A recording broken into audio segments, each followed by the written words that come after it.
እንደታረፈዳችሁ ውድ ተመልካቾች የኒብሲ ጤና ጀምሯል። ዶክተር አበባ ነኝ የውስጥ ደዌ ስፔሻሊስት ሐኪም።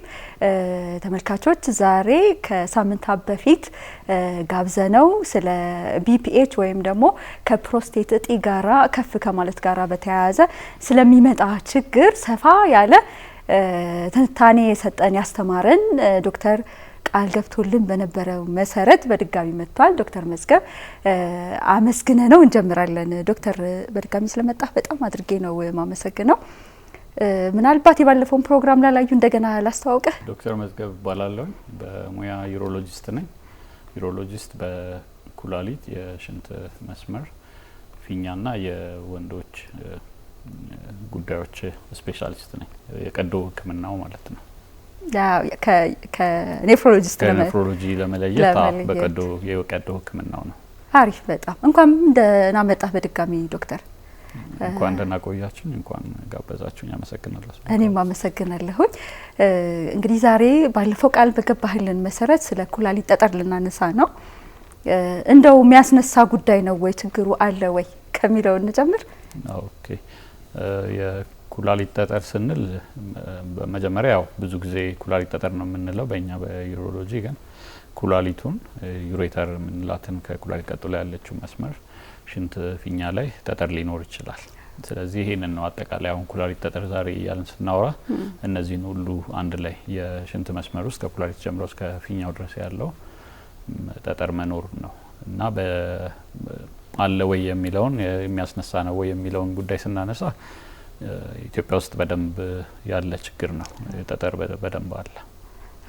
ምን ያህል ነው የጠጠር የኪድኒ ስቶን ቤልት አለ አይደለ? ከዓለም አቀፍ አንስቶ እስኪ ከዛ ጋር ነጻጽረህ ንገረን። ምንድነው የተወሰኑ የዓለማችን ክፍሎች ላይ ጠጠር በጣም በብዛት ይገኛል። ከጀነራል ፖፑሌሽኑ ኖርማሊ 10% ነው። ከዛ በላይ የሚገኝባቸው የዓለማችን ክፍሎች አሉ። ኢሲያ ጀምሮ ሳውዝ ኢሲያ እና ህንድ፣ ፓኪስታን፣ ኖርዘርን ፓርት ኦፍ አውስትራሊያ፣ ከዛ ሚድል ኢስት በሙሉ የመካከለኛው ምስራቅ የምንለው የአረብ ሀገራት፣ ሰሜን አፍሪካ ሙሉን፣ በምስራቅ አፍሪካ ደግሞ ኢትዮጵያና ሱዳን አካባቢ በጣም አለ። ከአሜሪካ ደግሞ ስንሄድ የሰሜን አሜሪካው ታችኛው ክፍልና የደቡቡ ላይኛው ክፍል እነዚህ አንድ ቤልት ላይ ያሉ የጠጠር ቤልት የኩላሊት ጠጠር ቤልት ነው የምንላቸው እዛ በብዛት የሚገኙባቸው ቦታዎች ናቸው።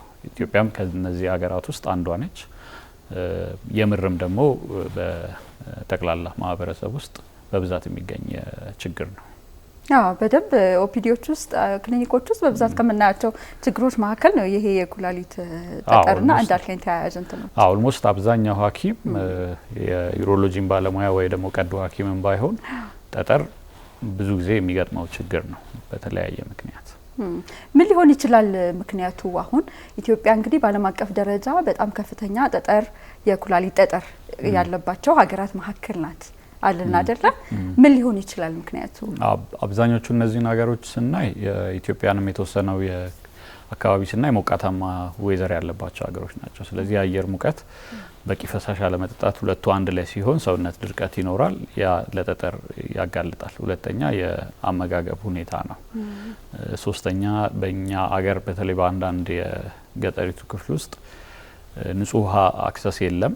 ስለዚህ ብዙ ሰው አማራጭ መጠጦችን ነው የሚጠጣው። ወይ ይሄ ጠላ ሊሆን ይችላል ወይም ደግሞ ሻይና ቡና በብዛት መጠጣት ሊሆን ይችላል። ስለዚህ በእነዚህ ምክንያት ጠጠር ፈሳሽ በቂ ያለ መውሰድ፣ አየር ሞቃት አየርና የአመጋገብ ሁኔታ ናቸው ለኢትዮጵያ ውስጥ ጠጠር ከፍ እንዲል የሚያደርገው። ሌላው ግን የሚሰማኝ ይሄ ጄኔቲክ ፕሪዲስፖዚሽን በተፈጥሯችን እዚህ አካባቢ ያለን ሰዎች ለጠጠር ተጋላጭ ነን ብዬ አስባለሁ። እግረ መንገድ ተጨማሪ ሪስክ ፋክተር የምንላቸውን አጋላጭ ነገሮችን እናንሳ። ሰዎች ጠጠር ለምን ይኖርባቸዋል? እንዳጠቃላይ ከሁሉም በጣም ኢምፖርታንቱ መነሳት ያለበት ልንከላከላቸው የምንችለውን ሪስክ ፋክተሮች ነው። አንድ በቂ ፈሳሽ አለመውሰድ ነው። በቂ ፈሳሽ ስንል ውሃን ነው። በቂ ፈሳሽ መውሰድ የመጀመሪያው ነው። አለመውሰድ ያጋላጣል። ሞቃት አየር ያጋልጣል። ለዛ ተመጣጣኝ የሆነ በቂ አንተን ፈሳሽ መወሰድ አለበት። ሌላው የብዙ እንቅስቃሴ የሌለው አኗኗር ዘይቤ ይሄም አጋላጭ ነው። ስጋ አሁን በተለይ አዲስ አበባ ላይ በምናይበት ጊዜ የተወሰነው የህብረተሰብ ክፍል ኦልሞስት በየቀኑ ነው ስጋ የሚበላው። ይሄም አጋላጭ ነው። ሌሎቹ የጨው ሌላም ሁሌም እኛም እንደ ባለሙያ የምንረሳው ጨው ነው። ጨው ከፍ ባለ መጠን የምንወስድ ከሆነ ለጠጠር ያጋልጠናል። እቺ ውሃ ቅድምም ማስተህልኝ ነበረ። እንግዲህ ፈሳሽ ነገር ፈሳሽ ነው ያጥባል የሚል መረዳት ያለ ይመስለኛል። ስለዚህ ጠላ የሚጠጡ ሰዎች በብዛት ለምሳሌ ውሃ አልወድም የሚሉ ሰዎች ያጋጥሙኛል። እኔ ውሃውን ትተው ወይ ለስላሳውን ወይ ጠላውን ሌሎች መጠጦችን የሚጠጡ ሰዎች ውሃውን አይተካውም እያልከን ነው? ምክንያቱም ያው እንደምናውቀው ሻይም ቡናም አልኮልም ብዙ እንድንሸና የሚያደርጉ ናቸው። ምን ማለት ነው? ሰውነታችን ፈሳሽም ቢኖር ያለውን ፈሳሽም ነው ይዘው የሚወጡት። በእነሱ መልኩ የምናስገባው እንዳለውን ያለውንም ይዘው ነው የሚወጡት። ልክ እንደ ዳዩሬቲክ እንደምንለው ኢፌክት አላቸው። ስለዚህ የማድረቅ ባህሪ ስላላቸው በተቻለ አቅም ንጹህ ፈሳሽ ወይም ደግሞ የአትክልት ጭማቂዎች ተመራጭ ናቸው። ምክንያቱም ኢምፖርታንትም ኮምፖነንት አለው ጠጠርን ለመከላከል። ሲትሬት የምንለው ብዙዎቹ አላቸው፣ በተለይ ሎሚና ብርቱካን።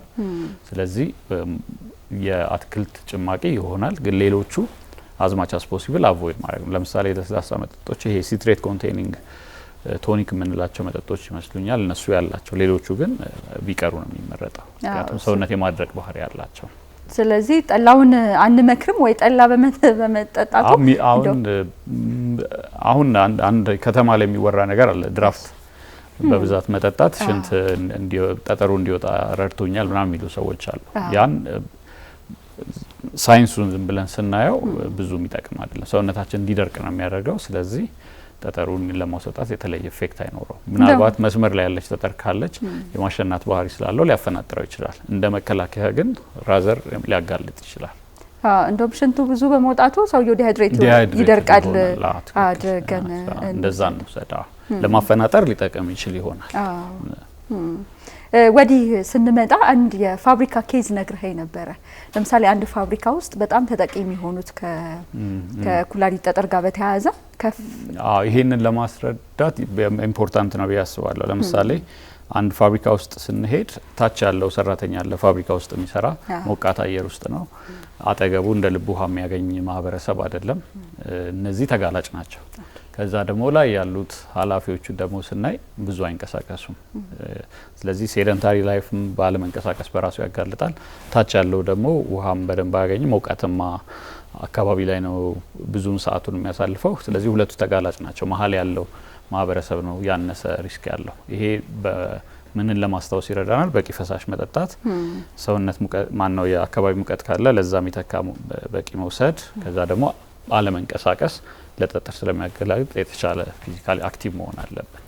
አዎ ብዙ አይነገርም። በተለይ ፊዚካል አክቲቪቲ ስኳር፣ ግፊት ምናምን ጋር የተያያዘ ፓርት ነው እንጂ አሁን ለኩላሊት ጠጠር እንቅስቃሴ አድርጎ ብዙም ሲነገር አንሰማም። ሰውም ብዙም ያውቅ አይመስለኝም። አዎ ትክክል። እንደውም የኩላሊት ችግር አለብኝ አልንቀሳቀስም ነው ብዙ ሰው የሚለውና ግን ኦፖዚቱን ነው እኛ ምን መክራውን ጠጠር አለ ሲባል በደንብ ተንቀሳቀስ፣ በደንብ ፈሳሽ ጠጣ።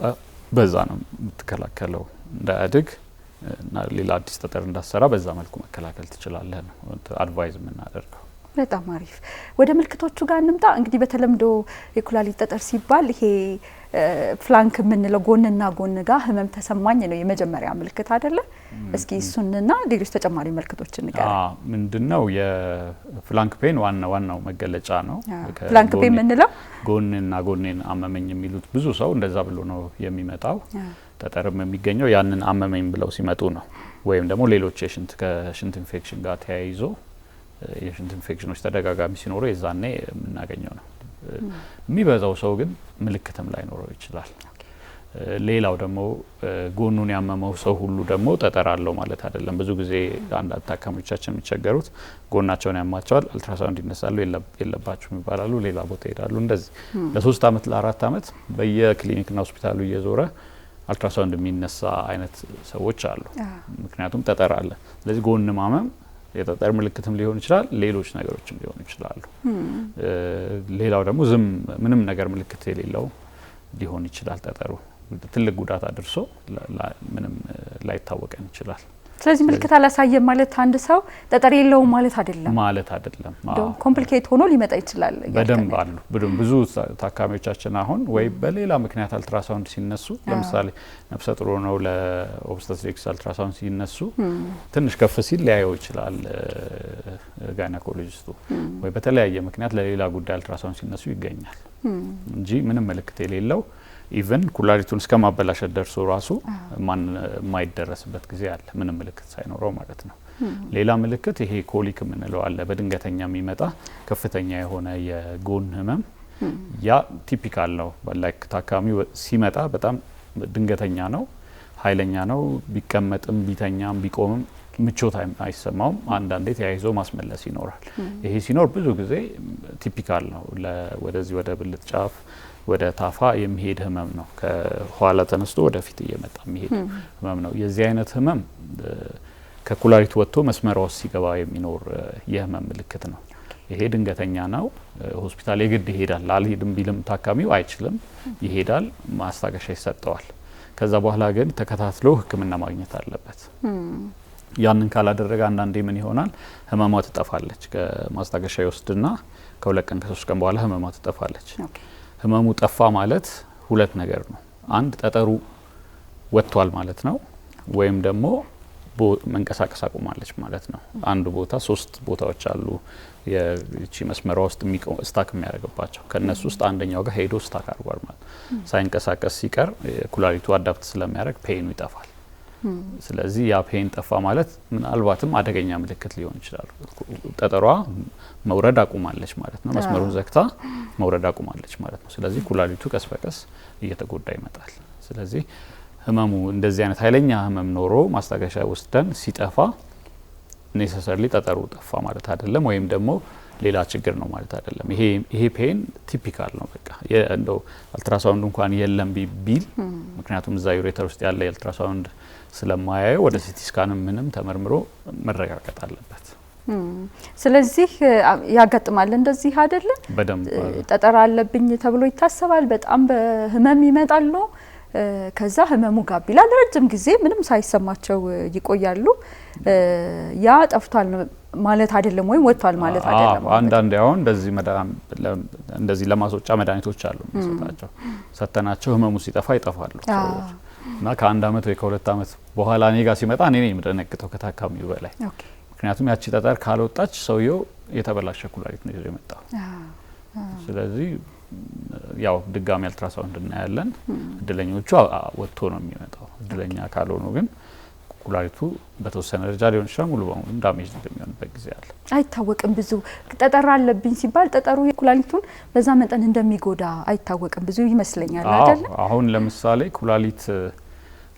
ኩላሊት የምናወጣባቸው ጊዜዎች አሉ። ሙሉ በሙሉ ኩላሊቱ ከጥቅም ውጭ ሆኖ የምናወጣባቸው ብዙ ምክንያቶች አሉ። በእኛ ሀገር ግን በጣም ኮመኑ ለኩላሊት ማውጣት በጣም ኮመኑ በጠጠር ምክንያት ተያይዞ ነው። ስለዚህ እስከዛ ድረስ የሚያደርስ ችግር እንደሆነ ማወቅ አለብን። በጣም ብዙ ይመስለኛል ፍሪኩዌንሲው ላይ ሃይድሮኔፍሮሲስ አይደል? በጠጠሩ መዘጋቱ ጋር ተያይዞ የሚፈጠር የኩላሊት ስትራክቸር መበላሸት በደንብ ኮመን ፕሮብሌም ነው። ብዙ አለ። አሁን እንደውም ትንሽ የህክምናውም ቴክኖሎጂም እየበዛ ዩሮሎጂስቶችን በብዛት ህክምና ተቋማቱ በተወሰነ ደረጃ ጋፕ ብሏል። ግን ስቲል በደንብ አለ። ኩላሊት ከጠጠር ጋር ተያይዞ መበላሸት ያለ ችግር ነው። ያው ምንድነው አንዷ ጠጠር አንዷ ኩላሊት እንደ ሁለቱ መስራት ስለምትችል ትኩረት አንሰጠውም። ይሄ ሰውዬ ኩላሊቱ ሰንፏል በጠጠር ምክንያት ነው አንልም። ምክንያቱም አንዱን ኩላሊት ስለሆነ ብዙ ጊዜ የሚያበላሸው ያቺ ኩላሊት ስለምትረዳው እኛም አናነሳውም ያን ያህል እንጂ ያበላሻል እና ለመጠጥ ኩላሊት መውጣትም ምክንያት ነው። ወይም ደግሞ ከጥቅም ውጭ ሆኖ እዛው ይተዋል፣ አብሮ ይኖራል ማለት ነው በአንደኛው ኩላሊት ብቻ እየሰራ። ፖይንት ብዙ የምትነሳ አይመስለኝም፣ ብዙ የምትታወቅም አይመስለኝም። ኮምፕሊኬሽን ጀምረናል ኦልሬዲ እና እግረ መንገድ ሌሎች እስኪ ጨምርልን። አሁን አንድ ሰው የኩላሊት ጠጠር ኖሮበት ባለመታከሙ ምክንያት የመጀመሪያው ያልከኝ ኩላሊቱ ሊበላሽ ይችላል። ስለዚህ ስራዋን ታቆማለች። እንደውም ተቆርጦ ከሚወጡበት ምክንያት አንዱ ነው ብለኸኛል። ሌሎች ኮምፕሊኬሽኖችን ምን ማንሳት እንችላለን? ሌሎች ኮምፕሊኬሽኖች ሌላኛው በጣም የተለመደው ኮምፕሊኬሽን የኩላሊት መስመር ኢንፌክሽን ነው፣ ዩሪናሪ ትራክት ኢንፌክሽን የምንለው ነው። እሱ በሁለት ነገር ልናየው እንችላለን። ቅድም የረሳሁት አንድ ለኩላሊት አጋላጭ የሆነው ነገር አንዱ ምክንያት ተደጋጋሚ የሽንት መስመር ኢንፌክሽን ለኩላሊት ያጋልጣል። በግልባጩ ደግሞ ኩላሊት ጠጠር ሲኖር ለኢንፌክሽን ያጋልጣል። ከጠጠር ጋር የተያዘ ኢንፌክሽን ልዩ የሚያደርገው ምንድነው? የአንቲባዮቲክስ ስንሰጣቸው ይሻላቸዋል፣ ግን ከተወሰነ ሳምንታት ወይም ቀናት በኋላ እንደገና ተመልሶ ያገረሻል። ምክንያቱም ከጠጠር ጋር የተያዘ ኢንፌክሽን ብዙ ጊዜ ክሊር አድርጎ አያደርግም። ይሄ ባዮፊልም የሚል ፎርም ስለሚያደርግ አንቲባዮቲክሱ አግኝቶ ባክቴሪያውን ክሊር አያደርገውም። ለተወሰነ ጊዜ ቆጣጠረውና ተመልሶ ይመጣል። ስለዚህ እንደዚህ አይነት ጠጠር ሲኖር ለተደጋጋሚ ኢንፌክሽን ካጋለጠ ለመውጣቱ ግዴታ ይሆናል። ስለዚህ ሪኮመንድ እናድርጋቸው። አሁን ዩቲአይ ተብሎ በጣም በተደጋጋሚ በየ2 ወሩ በየ3 ወሩ ዩቲአይ እየተባሉ ወይም የሽንት ቧንቧ ኢንፌክሽን እየተባሉ ቢታከሙ ሰዎች አሉ። እነዚህ ግዴላችሁ ምናልባት የሆነ ስትራክቸራል ነገር ሊሆን ይችላል፣ ጠጠር ሊሆን ይችላል ብለን ሪኮመንድ እናርጋቸው አልትራሳውንድ እንዲነሱ። በተለይ ወንዶች ላይ ስናይ አንድም የሽንት መስመር ኢንፌክሽን ካለ ስትራክቸራል ፕሮብለም ጠጠር ሊሆን ይችላል፣ ወይም ደግሞ ሌላ የተፈጥሮ አቀማመጥ ወይም ደግሞ ሌላ ችግር መስመሩ ላይ ችግር አለ ማለት ነው። ስለዚህ የግድ አልትራሳውንድ ሌሎች ኢንቨስቲጌሽኖች መደረግ አለባቸው። ሴቶች ላይ ደግሞ ተደጋጋሚ ሲሆን ወይም ደግሞ ለአንቲባዮቲክሶች ለተለያዩ አንቲባዮቲክሶች እምቢ ሲል አሁንም ግዴታ ኢንቨስቲጌት መደረግ አለባቸው። ብዙ ጊዜ አልትራሳውንድ ነው ሰጀስት የምናደርገው። እቺ የዩቲአይ ወይም የሽንት ቧንቧ ኢንፌክሽን ጉዳይ ፍሪኩዌንትሊ ሰዎች የሚቸገሩባቸው የሚመጡባት ጉዳይ ናት። ወደ ክሊኒክ ከሚመጡበትና ለብቻዋ እንደገና ሌላ ቀን ቀጠሮ እንያዝ፣ ችግር የለውም መነጋገር እንችላለን። አሪፍ። ምክንያቱም ብዙ ሰዎች ጥያቄ የሚኖራቸው ይመስለኛል እዚህ ጉዳይ ላይ። ተመልካቾች ስለ ኩላሊት ጠጠር እያነሳን ነው ያለነው ከዶክተር መዝገብ ጋር። እንግዲህ እንዳያችሁት ምን ያህል ኮመን ነው ወይም ምን ያህል በሀገራችን አለ ይሄ ችግር የሚለውን አንስተናል። ምንድናቸው አጋላጭ ነገሮች የሚሉትን ምልክቱ ምንድነው የሚለውን አንስተናል። እንዴት ነው ልናውቅ የምንችለው ሕክምናው ምንድነው የሚለውን ደግሞ ከእረፍት ቆይተን ስንመጣ እንመለስበታለን። አብራችሁን ቆዩ።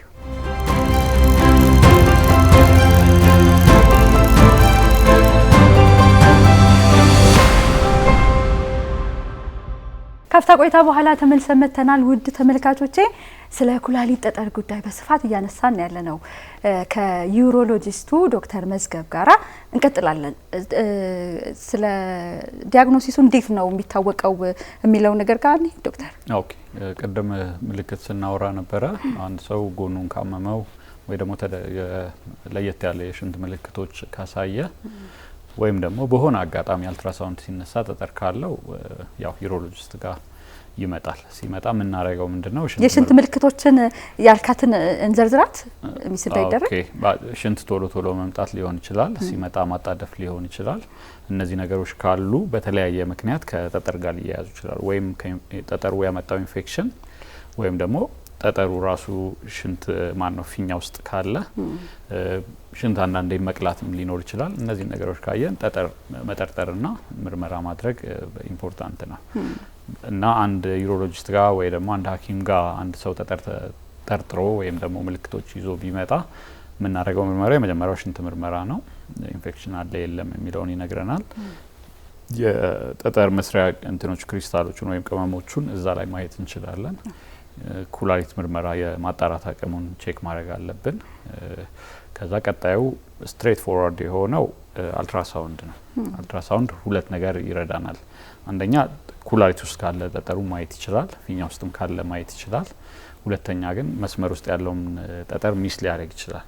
ግን ይሄ ቅድም ሃይድሮኔፍሮስ ስትይ የነበረው የኩላሊት ውሃ መያዝ በአልትራሳውንድ በቀላሉ ፒክ ይደረጋል። እሱ ካለ የተለያዩ ምክንያቶችን ቢኖሩት የታካሚው ምልክት ለጠጠር ከሆነ ሞር ጠጠር እንጠረጥራለን። ስለዚህ ሃይድሮኔፍሮስ ያለው ሰው ብዙ ጊዜ ቀጥሎ ሊኖረው የሚገባው ምርመራ ሲቲ ስካን ነው። ሲቲ ስካን መስመር ውስጥ ያለ ጠጠር ይነግረናል። ጠጠሩ ምን ያህል ነው ሳይዙ የሚለውን ይነግረናል። ሳይዙ ለሕክምናው ስለሚያግዘን ማለት ነው። ሌላ ሲቲ ስካን ከኩላሊት ውስጥም ያለ ጠጠር ሆኖ ሬንጅ ሳይዞች አላቸው። ለምሳሌ ከ5 ሚሜ በታች ከሆነ ጠጠሩና ኩላሊት ውስጥ ከሆነ ብዙ ጊዜ በራሱ ሊወጣ የሚችል ነው። ካልወጣ እንኳን አትሊስት ጉዳት የለውም። ከ5 እስከ 7 የመውጣትና ያለ መውጣት እድሉ መካከል ላይ ነው ያለው። ከ7 በላይ ሲሆን የመውጣት እድሉ ዝቅተኛ ነው። ስለዚህ ከ7 በላይ ከሆነ አልትራሳውንድ ላይ ወደ ሲቲ ስካን እንመራቸዋለን። ሲቲ ስካን ሳይዙን ይነግረናል። የጠጠሩን ዴንሲቲ ምን ያህል ጠንካራ ጠጠር ነው የሚለውን ይነግረናል። ይሄ ለምንድነው ለሕክምና በኋላ ስለ ሕክምና ስናወራ ዲስከስ የምናደርገው ነገር ነው የሚሆነው። ስለዚህ በጣም ኢምፖርታንት እንትኖች ሁለት ናቸው። ያው አልትራሳውንድ እና ሲቲ ስካን ነው። ይሄ ክላሲክ የሆነው ሜዲሲን ከራጅ እንድንጀምር ነው የሚያደርገን እና ወደስ ግን አልትራሳውንድ እና ሲቲ ስካን ላይ ሪላይ ማድረግ ሞር ኢምፖርታንት። ምክንያቱም ራጁ አንድ ሚስ የማድረግ እድል አለው፣ ሁለተኛ ደግሞ ወደ ሕክምና ለመሄድ ብቻውን በቂ አይደለም። ስለዚህ አልትራሳውንድ አይተን በአልትራሳውንድ ፎሎ ማድረግ ወይም አስፈላጊ ነው ተብሎ ሲታሰብ ሕክምና የሚፈልግ ጠጠር ነው ተብሎ ሲታሰብ ወደ ሲቲ ስካን መሄድ ጥሩ ነው። ጥሩ ሕክምናው ጋር እንምጣ። ስለዚህ ሲቲ ስካኑ ወይም አልትራሳውንዱ ነገረን የጠጠሩን አይነት። እንግዲህ አሁን እንደ ሳይዙ ራሱ እንደ ጠጠሩ መጠንም ሕክምናው ይለያያል አይደለ? እስኪ እሷን ሀሳብ ነው። ምንድነው ቅድም ስለ የነበረው ከ5 ሚሜ በታች ከሆነ ጠጠር ወይም ደግሞ ከግማሽ ሴንቲሜትር በታች የሆነ ጠጠር ሕክምናው በቂ ውሃ መጠጣት፣ ኤክሰርሳይዝ ማድረግ ነው። በተለይ ኩላሊት ውስጥ ከሆነ መስመር ውስጥ ከገባና ይሄ ሃይድሮኔፎስ የምንለውን ካመጣ ግን የምንሰጣቸው መድኃኒቶች አሉ። ሁለት አይነት መድኃኒቶች፣ አንድ ይሄ ጠጠሩ ተጣብቆ እንዳይቀር በእቺ ዩሬተሯ እንዳትቆጣ መከላከያ መድኃኒት አንድ፣ ሁለተኛ ደግሞ ሰፋ ብሎ እንዲቀመጥ የሚያደርግ ሁለቱም መድኃኒቶች ሰጥተናቸው ውሃ በደንብ እየጠጡ እንቅስቃሴ ማድረግ። ብዙ ጊዜ የምንመክራቸው የገመድ እንዲዘሉ ወይም ደግሞ እንዲሮጡ ነው። ያንን አድርገን እንዲወጣ ማድረግ እንችላለን። 5 ሚሜ ሆኖ መስመር ውስጥ ከሆነ። ኩላሊት ውስጥ ከሆነ ግን ኤክሰርሳይዝ አድቫይዝ እናደርጋለን። በቂ ፈሳሽ እንዲወስዱ፣ ሎሚ፣ ብርቱካን እንዲያዘወትሩ አድቫይዝ እናደርጋቸዋለን። ከ5 እስከ 7 ከሆነ ያው በቅርብ ክትትል እንዲያደርጉ ነው። በየጊዜው አልትራሳውንድ ቼክ እንዲያደርጉ፣ እነዚህ ነገሮች እንዲጨምሩ። ፐርሲስት ካደረገ ወደ ሲቲ ስካን ልንሄድ እንችላለን። ከ7 በላይ ከሆነ ግን ዩሬተር ውስጥም ሆነ ኩላሊት ውስጥም ሆነ የግድ ሲቲ ስካን አድርገን ማውጣት ይኖርብናል። ቴክኖሎጂው ከሌለን አሁን ከ7 እስከ 1 ሴንቲሜትር ሆኖ ምንም ካልዘጋ እና ኩላሊት ውስጥ ከሆነ አንዳንዴ ፎሎ የምናደርጋቸው ታካሚዎች አሉ። በየ4 በየ6 ወሩ እየመጡ አልትራሳውንድ ምክንያቱም ያቺ ጠጠር ወጥታ መስመር ከዘጋች ያው ቅድም እንዳልነው ምልክትም ሳይኖራት ችግር ልትፈጥር ስለምትችል በየጊዜው ቼክ ማድረግ አለብን። ስለዚህ ከ7 ሚሜ ወይም ከ1 ሴንቲሜትር በላይ ላለው ሲቲ ስካን ማዘዝ ነው። ከዛ በኋላ ወደ ሕክምናው ስንሄድ ያው ብዙ በድሮ የምናውቀው ሁላችንም የምናውቀው ጠጠር ሲባል መታከም አለበት ቀዶ ሕክምና ነው፣ ቀደን የምንሰራው ማለት ነው። እሱ አሁን ያው ኦልሞስት እየቀረ ነው። በተለይ በሌላው ዓለም ከ3% በታች ያለውን ጠጠር ብቻ ነው እንደውም ብዙዎቹ አሁን እየሰሩ አይደለም። ምክንያቱም ቴክኖሎጂ ብዙ አማራጮች አሉ። በአሁኑ ሰዓት ወደ 4-5 አማራጮች አሉ። ከነዛ ውስጥ ይሄኛው ጠጠር ለዚህ ይሆናል እያለን የምንወስነው ነው የሚሆነው። ስለዚህ አሁን ማስታወቂያዎች ላይ ምናምን ነገርም በእርግጠኝነት ተመልካቾች ሳያዩ አይቀርም። ሰውነት ሳይከፈት በአዲስ ቴክኖሎጂ ፈርፍረን እናወጣዋለን የሚባሉ እንትኖች አሉ። ምን አይነት ሕክምና ነው ይሄ ሕክምና ዶክተር? ሕክምናዎቹ ምንድነው? ይሄ ሊስት ኢንቬዚቭ ወይም ደግሞ ሰውነት ላይ የማቁሰል ወይም ደግሞ የመቆረጥ ነገሮችን ሳናረግ የምናከምበት። ስለዚህ ከታች ከሊስት ኢንቬዚቭ ወደ ሞስት ኢንቬዚቭ ነው የምንሄደው። ሊስት ኢንቬዚቭ የምንለው አሁን ብዙ ጊዜ ከተማችን ላይ የሚወራው የጨረር ሕክምና የምንለው አለ። እሱን ብዙ ጊዜ ይሄኛው ባነሳውም ደስ የሚለኝ ምንድነው የጨረር ሕክምና ማለት ጨረር አይደለም የምናክምበት። ብዙ ሰው እኔ ጨረር አልፈልግም፣ በተለይ ሴቶች ደግሞ ከልጅ ካለማግኘት ጋርም ስለሚያያይዙ ኢንሲስት አድርገናቸው እሺ አይሉንም። ጨረር እየተባለ ስለሚነገር ጨረር አይደለም፣ ሾክ ዌቭ ነው። የመርገብገብ ወይም ደግሞ ሞገድ ነው።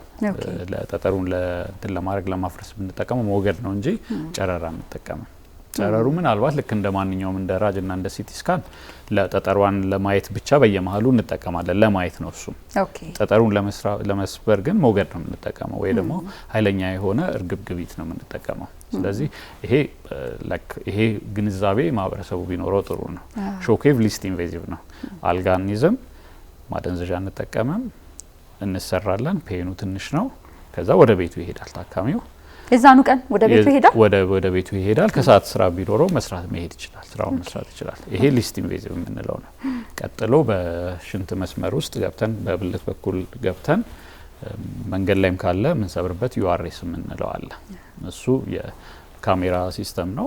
እንገባለን ውስጥ ጠጠሩ ጋር እንደርስና የተለያዩ የመስበሪያ ዘዴዎች አሉ። ሌዘር የምንለው አለ። ይሄ ኒውማቲክ ጃካመር በየመንገድ ሲሰራ ድንጋይ የሚሰብረው ትልቋ እሱ ቴክኖሎጂም ነው እዛ ላይ አፕላይ የሚያደርገው እና ሌዘር አለ። ሌሎችም ሁለት አይነት የተለዩ አሉ። ከነዚህ ውስጥ ብዙ ጊዜ ሁለቱን ነው የምንጠቀመው፣ ሌዘር እና ያኛውን ጠጠር ምንድነው የመስበሪያ መንገዶች ማለት ነው። እሱ በካሜራ ውስጥ ድረስ ገብተን በቀጭን ቱቦዎች ውስጥ ድረስ ገብተን እስከ ኩላሊቱ ድረስ ያለውን መስበርና የምናወጣበት ነው። ይሄው ቴክኖሎጂ ደግሞ ፍሌክሲብል የምንለው አለ። ፍሌክሲብል ማለት የቀደም የተናገርኩት ሪጅድ ነው፣ ላይክ ብረት ነው፣ ሪጅድ ነው። ይሄኛው ፍሌክሲብል የምንለው ደግሞ እየተጣጠፈ የሚሄድ ነው። እዚህም መስመር ውስጥ ላለውም ጠጠር ይሆናል።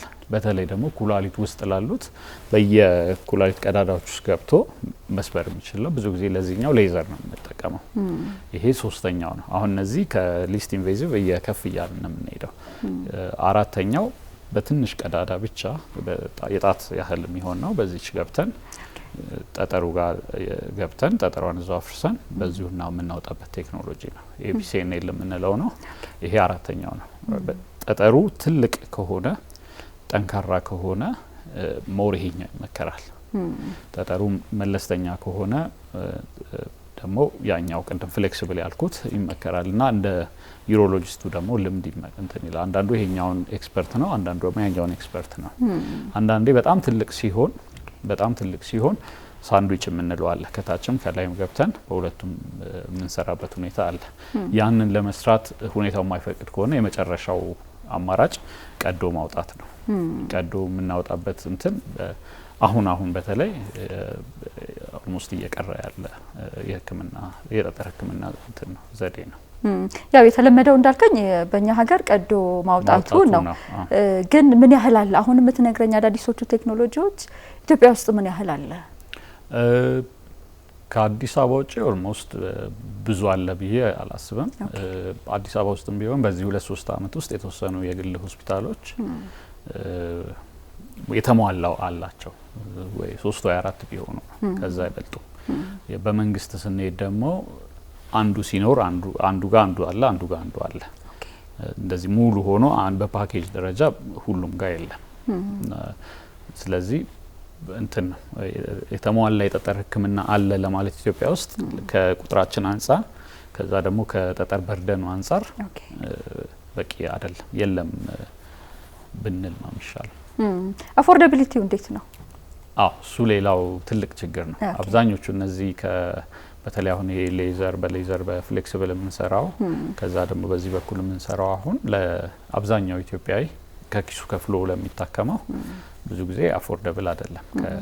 ከመቶ ይዘላል በአብዛኛው። ኦኬ፣ ክፍያው ከፍ ይላል። ከመቶ ይዘላል አብዛኛው ጋር ከመቶ ይዘላል። ጥቁር አንበሳ እንደዚህ ባለባቸው ቦታ እንትን ለካ አፎርድ ለማያደርገው ወደዛ ነው ፑሽ የምናደርገው። ኦኬ፣ እሺ። አንዴ ታከመ ወይ አሁን ባልከኝ ቴክኖሎጂዎችም ይሁን ወይም ደግሞ ተቀዶ ወጥቶለትም ይሁን ተመልሶ የመምጣት ፕሮባቢሊቲው ምን ያህል ነው? ኦኬ፣ ምንድነው በቃ ኢን ፕሪንሲፕል አንድ ሰው ጠጠር አንድ የሰራ ማለት ስቶን ፎርመር ነው የምንለው። ስሙም ይለያል። አንድ ጠጠር የሰራ ሰው እንደ ማንኛውም ሰው አይደለም። በቃ ሌላም ጊዜ ጠጠር የመስራት እድል አለው። ስለዚህ እንደዚህ አይነት ሰዎች የተለየ ጥንቃቄ ማድረግ አለበት። ቅድም መከላከያ መንገዶች ብለን ስናወራ ከነበረው እነዛ ነገሮች አጠንክሮ መተግበር አለበት። በቂ ፈሳሽ መጠጣት አለበት። በቂ እንቅስቃሴ ማድረግ አለበት። የጨው አጠቃቀሙ መቀነስ አለበት። ስጋ በየቀኑ የሚጠቀም ከሆነ እሱ መቀነስ አለበት። ስጋ ላይ ያው ይሄ ብዙ ጊዜ የምናስተላልፈው መልእክት ታካሚ ጋር ሲደርስ የተሳሳተ እንዳይሆን መጠንቀቅ አለብን። ስጋ እንደውም አስወግዶ አይነት መልእክት ነው ብዙ ታካሚዎቻችን ፐርሲቭ የሚያደርጉት። እንደዛ ሳይሆን ስጋ መመጠን ያለባቸው እና ደግሞ አሁን በተለይ አዲስ አበባ ላይ የምናየው ስጋ ቤት እዚህም እዛም ያለበት ቦታ ቋሚ ተጠቃሚዎች አሉ። እነዛን ነው የምንመክረው እንጂ ይሄ አብዛኛው ቤቱ ስጋ ለሚበላው ሰው ብዙ የተለየ ሪኮመንዴሽን የለንም። ስለዚህ ስጋ መቀነስ፣ ጨው መቀነስ፣ ውሃ ፈሳሽ መጠን፣ እንቅስቃሴ ማድረግ እነዚህ መሰረታዊ ናቸው። ከዛ ሎሚና ብርቱካን በጭማቂ መልኩ ማዘውተር ለመከላከል ይረዳል። ኢንፌክሽን ካለ ቶሎ መታከም ይፈልጋል። ከጠጠሩ ጋር በተያያዘ የሚኖር ኢንፌክሽን ነው አጠቃላይ ኢንፌክሽን የሽንት ቧንቧ ኢንፌክሽን? የሽንት ቧንቧ ኢንፌክሽን ለጠጠርም ስለሚያጋልጥ ቶሎ እሱን ትሪት ማድረግ። ሌላው ሁል ጊዜ ኮንፊዥን የሚፈጥረው የጤና ባለሙያዎች ጋርም ወተት ምንድነው አብዛኛው ጠጠር ከ80 እስከ 90 ባለው ካልሲየም የያዘ ነው የኩላሊት ጠጠር። ወተት ደግሞ በካልሲየም ሶርስነት በጣም ይታወቃል። ስለዚህ ብዙ ሎጂካሊ ስናስበው ወተት የጠጣ ሰው ለኩላሊት ጠጠር ያጋልጣል የሚል ነገር ነው። ግን ሁኔታው የዛ ኦፖዚት ነው። አሁንም ኮመን የሆነው ጠጠር እስከ 80% የሚሆነው ካልሲየም ኦክዛሌት የምንለው ነው። ኦክዛሌት ደግሞ ከምግብ ነው የሚገኘው። ይሄ ስፒናች ወይ ለውዝ፣ ሻይና ቸኮሌት ላይ የምናገኘው ቅመም ነው ኦክዛሌት የምንለው በአፋችን ነው። ስለዚህ አንጀት ውስጥ ወደ ደም እንዳይሄድ የሚከላከልልን ይዞ የሚቆይልን ካልሲየም ነው። ስለዚህ ያ ካልሲየም አንጀት ውስጥ እንዲቀር ስለሚያደርግ ወተት በተወሰነ ደረጃ መውሰድ ጠጠርን ለመከላከል ይጠቅማል። ስለዚህ ወተት አቮይድ ማድረግ እንትን አይደለም፣ እንደውም ሊያጋልጥ ይችላል። ምክንያቱም የገባው ኦክዛሌት ሙሉ በሙሉ ወደ ደማችን እንዲሄድ ያደርጋል። ስለዚህ ሲስተም ውስጥ ያለው ካልሲየምን ስለሚያገኘው ኦክዛሌቱ የጠጠር የመስራት እድሉ ይጨምራል። ያጋጥማል አይደል ዶክተር? ጠጠር ስላለብኝ ካልሲየም ነገሮችን አቮይድ አልጠቀምም። አይ አንዳንዶቹ እንደውም በቃ ወተት ስጠጣ ህመሙ መጣ ይላል። የመጀመሪያው ነገር አሁን የጠጣሁት ወተት ፕሮሰስ ተደርጎ ጠጠር ሰርቶ ህመም እንደዛ አይደለም፣ ሳይኮሎጂካል እንትን ነው ያለው። ሁለተኛው ደግሞ ይከላከላል እንጂ አያጋልጥም። እንደው ምናልባት ካልሲየም ቢያጋልጥ እንኳን የሚያጋልጠው በመድኃኒት መልኩ ኤክሰሲቭ ሲወሰድ ኤክሰሲቭ ካልሲየም ካለ በትክክል ይሰራል።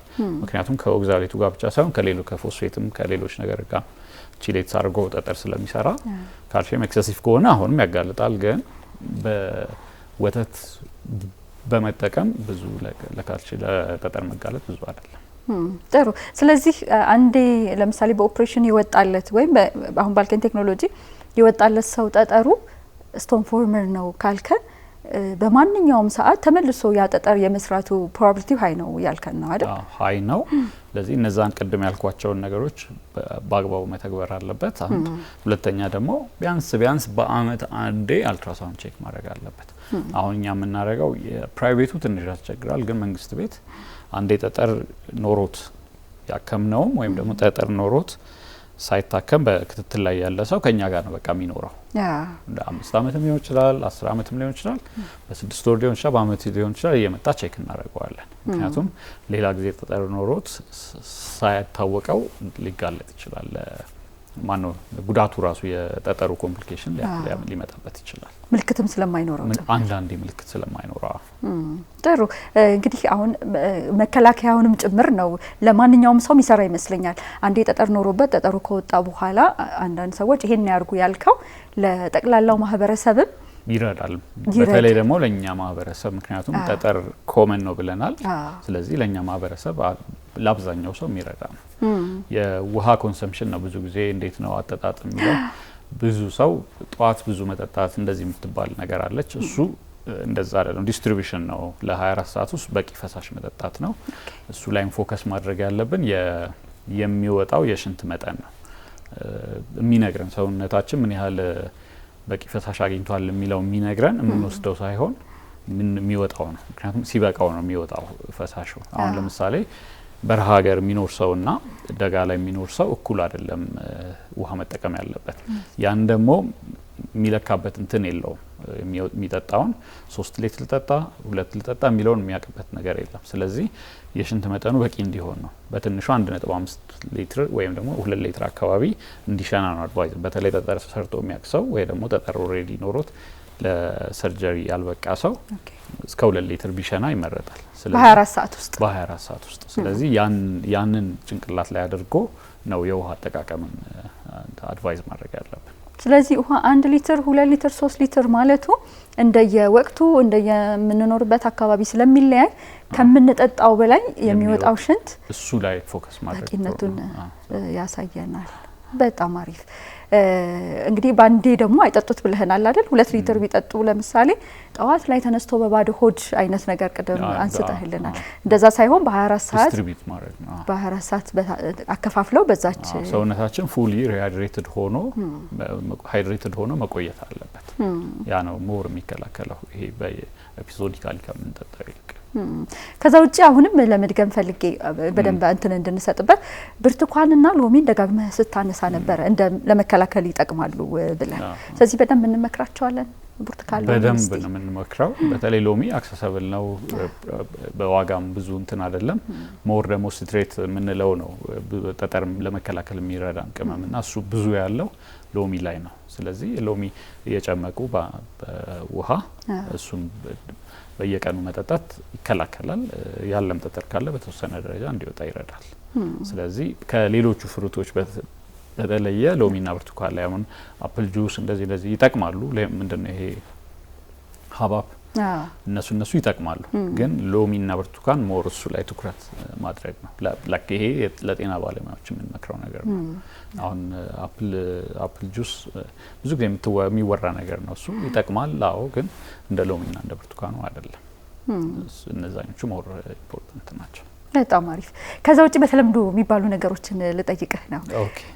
ለምሳሌ ሴቶች ከፍ ያለ ተረከዝ ሳደርግ ኩላሊት ይዘኛልና የኩላሊት ጠጠር ምናምን የሚሉ አሉ። አንደኛ፣ ሁለተኛ ረጅም ሰዓት መቀመጥ የኩላሊት ጠጠር። ይሄ አሁን ሴደንታሪ ላይፍ ስታይል እንዳለ ሆኖ ግን ባተሌ የሆኑትም ረጅም ሰዓት ስለተቀመጥኩኝ የኩላሊት ጠጠር ያዘኝ የሚሉ ሰዎች አሉ። የጫማዋንና የኩላሊት ምንድነው መጀመሪያ ያልኩት ነገር ነው። ይሄ ጎን ሲያም ኩላሊት ህመም ነው የሚለው ነገር ነው ሁሌም አሶሺየት የምናደርገው። ብዙ ጊዜ እንደውም ምንድነው ይሄ በቃ ማንኛውንም አይነት የኩላሊት ህመም ከጠጠር ጋር ማያያዝም አለ። አሁን ሬናል ፌለር አለ አይደለ? አሁን ዲያሊሲስ ላይ የሆነ ሰሞን በጣም ሚዲያው ምኑም ሲጮህ ሰው ጎኑን ያመዋል ወይም ሲያመው የነበረውን ያስታውሳል። ከዛ ይመጣልኛ ጋር ጠጠራለኝ ብሎ ነው የሚመጣው። ስለዚህ አሁን ይሄ ሃይ ሂል ጫማ ማድረግ፣ ብዙ ሰዓት መቀመጥ፣ እነዚህ ነገሮች ሞር ይሄ መስኩሎስኬሌታል ወይም ደግሞ የጡንቻና የአጥንት ህመም ናቸው እንጂ ከኩላሊት ጋር የተያዙ ነገሮች አይደሉም። እና የትኛውም የጎን ህመም ከሱ ጋር የምናያይዘው አይደለም። አልትራሳውንድ ተደርጎ ምናልባት የመጀመሪያው የለህም ካለው ሌላ አልትራሳውንድ በሌላ ቦታ መታየት ነው እንጂ ሁሌም ፊክስ ማድረግ አያስፈልግም። ይመጣሉኛ ጋር 4-5 አልትራሳውንድ ይዘው የሚመጡ ሰዎች አሉ። እና አሁንም አልትራሳውንድ ነው የማነሳ፣ አሁንም አይኖረው። ያው ሪአሹር ግን በደንብ እንደዚህ ግልጽ አድርገን ስለምንነግራቸው ምናልባት ከዩሮሎጂስት ጋር ከመጡ በኋላ የተሻለ እንትን ይኖራቸዋል ብዬ አስባለሁ። ስለዚህ እነዛ ነገሮች ከእንቅስቃሴ ጋርም ወይም ከብዙ ሰዓት ከመቀመጥ ጋርም ከሀይ እንትን ጋርም የተገናኘ ህመም አይደለም። ይሄኛው ህመም ካለ የመስኩሎስኬሌታል ነው፣ የጡንቻና የአጥንት ህመም ነው። ብዙ ጊዜ ምናልባት አንቺ እሱን የተሻለ ታውቂያለሽ፣ ይሄ ቪታሚን ዲ ዴፊሸንሲ እኛ ሀገር አለ። ብዙዎቹ አሁን እንደዚህ ሲሉ አብሬ ሁሌም እኔ አሁን እኔ ጋር የሚመጡ ታካሚዎች ጎናቸው የሚያማቸው ከሆነ ጠጠር የሚታወቅ ካልሆነ በስተቀር ቪታሚን ዲ አብሬ ያዝላቸዋለሁ። ብዙዎቹ ደግሞ አላቸው። ምናልባት አሁን ሶሻል ሚዲያ ላይ የተጋነነ ነው የቪታሚን ዲ ዲቴክሽን እንትናችን ምናምን ባል ነገር አለ። ግን በደንብ እንደ እንትኑ እናየዋለን። ይሄ አዲስ አበባ 75% የሚል አለ፣ የምርም አለ ማለት ለክ እንትን አይደለም። ይሄ የምር እንዴት ነው አሁን የምር ኤግዛጀሬት የሚያደርግ ከሆነ ሁሉም ሰው ነው ሎሽ የሚሆነው። ፊዚካሊ አክቲቭ የሆነ ውጭ የሚውል ሰው ምን ሰው ቪታሚን ዲ ሌቭሉ ኖርማል ነው። ይሄ ደግሞ ደበቆቅ ያለ በተለይ ሴቶች እናቶች ሲሆኑ ሙሉ ልብስ ነው የሚለብሱት። ከለራችን አለ። ፀሐይ ሲመጣ ቶሎ ነው የምንደበቀው። እነዚህ ነገሮች እና ያጋልጣል። እና ደግሞ ህመሙ ቬግ ነው የቪታሚን ዲ። ስለዚህ ብዙ ጊዜ አብሬ ቪታሚን ዲ ሁሌም ነው ውስጥ ማዘው እንደዚህ ህመም ነገር ካላቸው እና ትሪትም ስናደርገው በደንብ እንትን ያደርጋሉ። ስለዚህ ከፍ ካለ ጫማሽ ጋር የሚያያዝ አይደለም ጠጠር፣ ሌላ ምክንያት ሊሆን ይችላል እንበል። መስኩሎስኬሌታል የጡንቻና የአጥንት ህመም ነገሮች ወይም የነርቭ ይሄ ዲስክ ጋር የተያዙ ነገሮች ነው የሚሆኑት።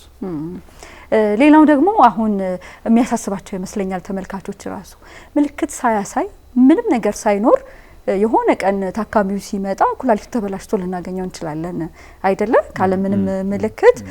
ስለዚህ ይሄንን ለመከላከል በየተወሰነ ጊዜ አልትራሳውንድ ቼክ እንደረግ ነው? ምንድነው ሪኮመንድ የምታደርገው? እሱ ሪኮመንድ ማድረግ ሊያስቸግር ይችላል። ምክንያቱም ስታንዳርድም አይደለም ይሄ ስክሪኒንግ ስቶን ስክሪኒንግ የምንለው ነገር የለም። ትንሽም ሰበብ ስትኖር በላይፍ ታይም አንዴ ወይ ሁለቴ አልትራሳውንድ ቼክ ማድረግ መጥፎ አይደለም።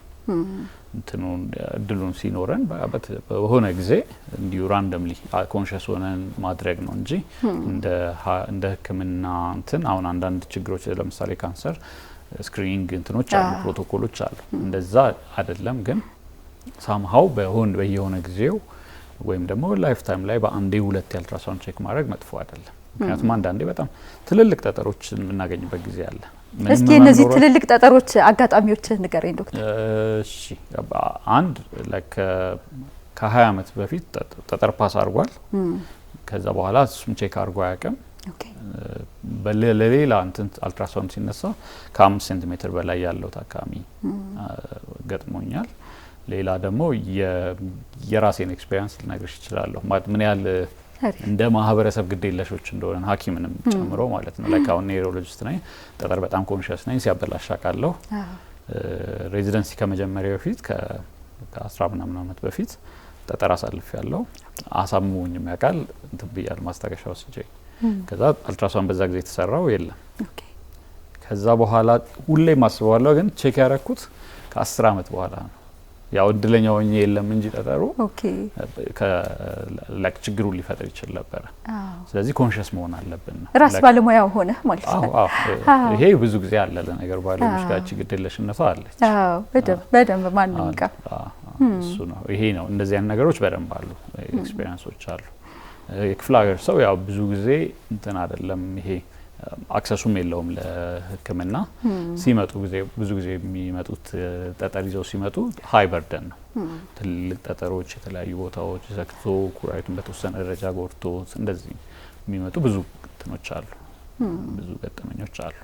በጣም ሌላ ጥያቄ ደግሞ አሁን ጄኔቲክ በርደን ሊኖረው ይችላል ከኔ እይታ ብለኸኛል። እንግዲህ ኢትዮጵያ ውስጥ ለምን በዛ የሚለው ግን አሁን በፋሚሊ ደረጃ አባት ካለበት ልጅ ሊኖርበት አይነት ነገር እንደዚህ በቤተሰብ በዘር መተላለፍ አይነት ነገር አለ? ኤግዛክት እንትን አይደለም፣ በዘር ላይ ተላለፍ ይችላል። ግን ፋሚሊ የመጀመሪያ ፈርስት ላይን ፋሚሊ ስቶን ያለው ሰው ጠጠር የመኖር እድሉ ከፍ ይላል። ሌላም ፋሚሊ ሜምበሮች ይኖራቸዋል። ለኔ ቤተሰብ የሆኑ ሰዎች 4 ወይ 5 ወንድምና እህቶች እንደዚህ ጠጠር ያላቸው አውቃለሁ። ስለዚህ እንትን ነው ፈርስት ላይን ካለው ያኛውም ይኖራል የሚታሰበው። ስለዚህ ዝም ብሎ አልትራሳውንድ ቼክ ማድረግ ያስፈልጋል። እነዚህ ሰዎች ቼክ ቢደረጉ ይመከራል። ሌላ ሽንት ላይ እነዚህ ካልሲየም ኦክዛሌት ቅመሙ ምናምን ካለ አሁን ግዴታ ያደርገዋል እሱ። ዩሪን ሲሰራ ያቺ ካለች ቼክ ማድረግ መጥፎ አይደለም። እንደው በየተወሰነ ጊዜም ሊሆን ይችላል ሽንታችንን እንየው እንዴ ዶክተር? ሽንት ከጠጠር ጋር ሽንትን ማየት ከለሩ ማለት ሞር ውሃ መምሰል፣ ከዛ ደብዘዝ፣ ከዛ ደግሞ ደማቅ ወደ ሻይ ከለር ድረስ። በጣም ብዙ ጊዜ ደማቅ ከሆነ ብዙ እየጠጣን አይደለም ነው። ይህ መካከለኛ ሲሆን ደህና ነው የፈሳሽ አጠቃቀማችን ነው። በደንብ ውሃ ሲሆን ግን በደንብ ፈሳሽ እየወሰድን ነው ማለት ነው። ስለዚህ ከሱ ጋር ምናልባት በተለይ ጠጠር ላለው ሰው አንዱ ማስታወሻው የሽንቱ ከለር ሊሆን ይችላል። አዎ እቺም ኢንዲኬሽን ትሆናለች ብዬ አስቤ ነው። ምናልባት ጥሩ ነው። በጣም አሪፍ። እኔ ጨርሻለሁኝ ዶክተር። እንደው የቀረ የምትለው ሀሳብ ካለ? ምናልባት በመድኃኒት ይታከማሉ የሚል እሱን ትንሽ ለሰርጀሪ የበቃ ጠጠር ወይም ሳይዙ ትልቅ ሆኖ እንደዚህ እነዛ ጠጠሮች አንዳንዴ በመድኃኒት የሚሞክሩ ሰዎች አሉ። ኢቭን በጤና ባለሙያ ሪከመንድ ተደርገው ያኛው ብዙ ጊዜ የሚሰራ አይደለም። ከ7 ሴንቲሜትር በላይ ያልከን ማለት ነው። ያ አይሰራም። ምንድነው የአብዛኞቹ መድኃኒቶች ምናልባት የዩሪክ አሲድ ጠጠር ምናልባት እንጂ ሌሎቹ አብዛኞቹ ጠጠሮች እንትኖች መድኃኒቶች አንድ የጠጠሩን አይነት ማወቅ አለብን። ለካልሲየም ኦክዛሌት የምንሰጠው እንትን መድኃኒት፣ ለዩሪክ አሲድ የምንሰጠው፣ ለካልሲየም ፎስፌት የምንሰጠው እንዲህ የተለያየ ነው። የስትሮባይት ጠጠሮች የተለያየ ነው። እነሱ መድኃኒቶች ሁሉም ለመከላከል ነው። ድጋሚ ጠጠሩ እንዳንሰራ ለመከላከል ነው። ወይም ደግሞ ጠጠሯ ትንሽ ሆና እንዳትደርብና ትልቅ እንዳትሆን ወይም ደግሞ ሌላ አዲስ ጠጠር እንዳንሰራ ለመከላከል ነው እንጂ በራሳቸው አሟምተውት እንዲወጣ አይደለም። ስለዚህ ያኛው ኮንሰፕት ያው እንትን መባል ያለበት ነው። ስለዚህ የሰርጀሪ አንዴ ከተባለ የምን አይነት ህክምና የሚባል ነገር የለውም። ሰርጀሪው ይሰራ እያልከን ያለ? አዎ። ወይም ትልቅ ሆኖ ኦብስትራክት ካላደረገ ፎሎ ልናደርግ እንትኑ አለ፣ ፕሌሱ አለ። ፎሎ ልናደርገው እንችላለን። ታካሚው ሳይረሳ በየጊዜው በየ6 ወር የሚሆን በየጊዜው የሚመጣ ከሆነና አልትራሳውንድ ላይ መስመር አለመዝጋቱን እስካረጋገጠን ድረስ ወይም ተደጋጋሚ ኢንፌክሽን እስካላመጣበት ድረስ ልንከታተል 1 ሴንቲሜትር ሆኖ ሊቀመጥ ይችላል። የምናረጋቸውም ታካሚዎች አሉ። ኔሰሰርሊ መውጣት አለበት አይደለም፣ ግን በመድኃኒት አክም ያለው ብሎ ደግሞ መዘናጋት አያስፈልግም። ጥሩ፣ በጣም አመሰግናለሁ። እንደው ጠቅላላ አድርገህ የምታስተላልፈው መልእክት እነሱን እያየ ተመልካቾቻችን ምንድነው? 2 ነገር ነው መናገር እንፈልገው። የመጀመሪያው ጎን ህመም የጠጠር ምልክት ሊሆን ይችላል። ጎን ህመም የጠጠር ኔሰሰርሊ የኩላሊት ችግሮች ምልክት ላይሆንም ይችላል። ይሄ የመጀመሪያው ነገር ነው። ሁለተኛው ደግሞ ፈሳሽና እንቅስቃሴ ብዙ ጊዜ ልንከላከልባቸው የምንችላቸው መንገዶች የሚታወን ብዙ ጊዜ ምንድነው እንደሚያመጣው ምናምን ይላል ሰው፣ ግን የምንከላከልባቸው ነገሮች ላይ ፎከስ እናደርግ። የምናደርገው ምንድነው? ፈሳሽ በቂ እንጠጣ፣ በቂ እንንቀሳቀስ፣ ጨውን መጠን፣ ስጋ በተወሰነ ደረጃ መቀነስ፣ በብዛት ተጠቃሚ ከሆነ ይሄን ነው እንደ ማስመር እንፈልገው። በጣም አመሰግናለሁ። እኔ ደግሞ አንድ ልጨምር፣ ያልታከመ ጠጠር ኩላሊትን ያበላሻል። ያው እድሉ አለ የማበላሸት። በጣም አመሰግናለሁ ዶክተር። እንግዲህ ተመልካቾች እንዳያችሁት ነው ዶክተር ቃል ገብቶልናል። በቀጣይ ደግሞ ስለ ሽንት ቧንቧ ኢንፌክሽን ተመልካቾች ጥያቄ የሚኖራችሁ ከሆነ ስለ ሽንት ቧንቧ ኢንፌክሽን ከስር በሚሄደው ስልክ ቁጥር ልትልኩልን ትችላላችሁ በቴክስት መልእክት። ከዛ ተጨማሪ በዛሬው ጉዳይ ከኩላሊት ጠጠር ጋር በተያያዘ ጥያቄ የሚኖራችሁ ከሆነ እንዲሁ ከስር በሚሄደው ስልክ ቁጥር ላኩልን። የዛሬ ፕሮግራማችን ግን እዚህ ጋር ይጠቃለላል። ቸር እንሰንብት።